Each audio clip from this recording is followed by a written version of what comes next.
Hi everybody, welcome to the Life of Hair. Haven't done an intro for a little while on a few of my videos, so I thought I'd just say hi everyone and just give you a quick update of what's happening.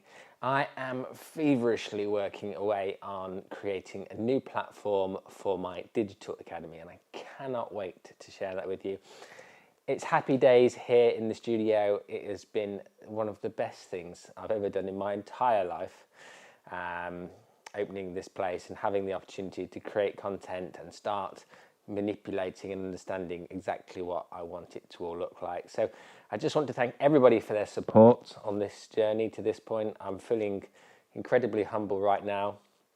It's been really tiring, and I've been really bad at getting back to people's comments, and I've been really bad at getting back to people in general. So if you've sent me any messages, if you've sent me any comments here on YouTube and I haven't got back to you, then I'm really sorry. I am just starting to get into the frame of mind now of being able to do just that. So I just wanted to jump on and say hi. Thanks for your support as always. If you're new here and you like hair content, there's always going to be tons of new content coming to the channel. So hit that subscribe button.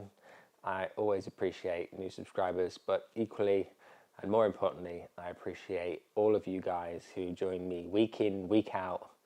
Leave those comments, hit that thumbs up button. It all helps massively on this journey. So until next time, guys, look after yourself. All right, so what we're going to do now is we're going to scissor over comb Dylan's side. So we want to push the top out of the way. Now what we really want to be aware of on Dylan's hair is how fine the hair is around this front recession area.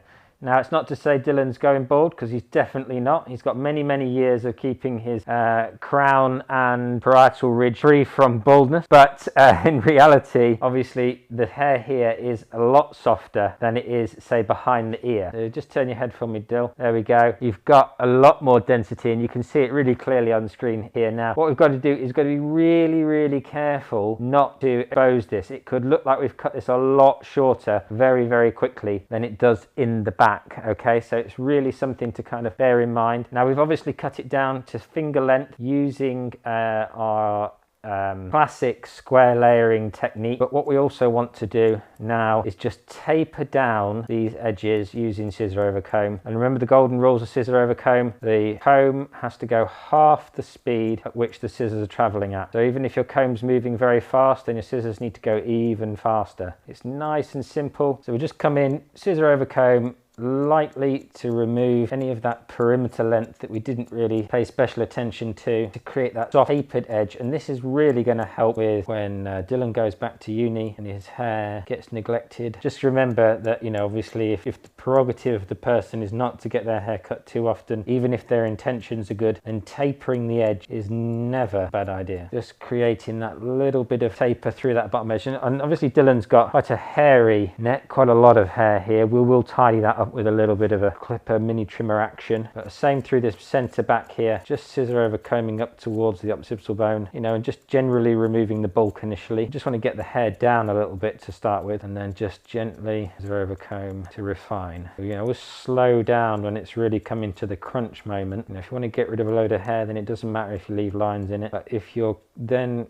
got to the length that you desire for your finished look, really slow it down and just gently go over the shape, create that really beautiful seamless blend with your scissor over comb. When we get to this area on the head, which is the right hand side of Dylan's head, because I'm a right hander, the ear gets in the way. So what I want to do here is come inside out. I turn my scissors backward, and I'm now using very slow scissor over comb motion so that I can come in the opposite direction. Same principle, keep the comb moving at half the rate the scissors move at, or the scissors at twice the rate the comb's moving at, and then we don't have to worry about getting our hand in with the ear. So that's a nice little trick. Just take a little bit of practice to get right, but it's a really good way of working behind the right ear if you're right-handed, and exactly the same if you're a left-hander, working inside out like that. Really nifty little trick for you there. Hope that one saves you some time. So I'm a big fan of leaving hairlines natural, so I always work up towards the hair to